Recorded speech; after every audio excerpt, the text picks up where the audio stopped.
बहुत समय पहले की बात है। भारत के दक्षिण में मालवनपुर नाम का एक समृद्ध राज्य था। इस राज्य पर राजा वीरसेन शासन करते थे। एक साहसी, निडर और न्यायप्रिय राजा। उन्होंने कई युद्ध जीतकर अपने राज्य का विस्तार किया था और उनके पराक्रम के चर्चे दूर दूर तक फैले थे। लेकिन समय के साथ राजा में अहंकार बढ़ने लगा।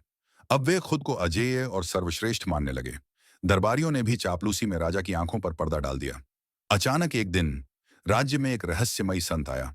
वह बेहद साधारण वेश में था, लेकिन उसकी आंखों में गहरी शांति थी। उसने महल के बाहर एक चुनौती दी। जो स्वयं को सबसे बड़ा मानता है, क्या वह मेरे 3 प्रश्नों का उत्तर दे सकता है? राजा वीरसेन को यह सुनकर क्रोध आ गया। उन्होंने संत को दरबार में बुलवाया और कहा, राजा, क्या तुम मुझे चुनौती देने आए हो? हे सन्यासी, मैं राजा वीरसेन हूं, विजेता और सर्वोपरि। संत मुस्कुराया और बोला, हे राजन, यदि आप वास्तव में सबसे श्रेष्ठ हैं, तो मेरे 3 प्रश्नों का उत्तर दीजिए।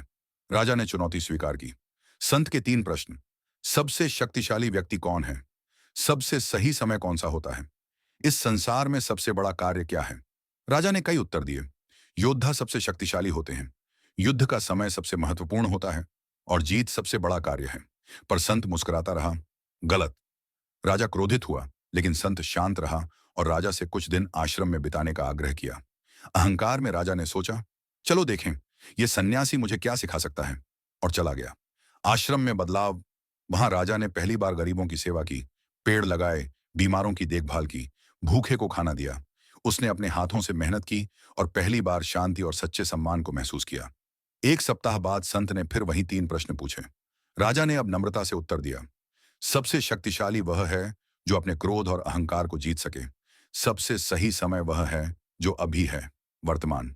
इस संसार में सबसे बड़ा कार्य सेवा है, बिना किसी स्वार्थ के। संत ने मुस्कुराकर सिर हिलाया। अब आप सच्चे राजा हैं वीरसेन। राजा वीरसेन बदल चुका था। उसने युद्ध नहीं, सेवा को अपना धर्म बनाया। वह इतिहास में सेवक सम्राट के नाम से प्रसिद्ध हुआ। सीख, जो राजा अपने भीतर के राक्षस को जीत ले, वही सच्चा विजेता होता है।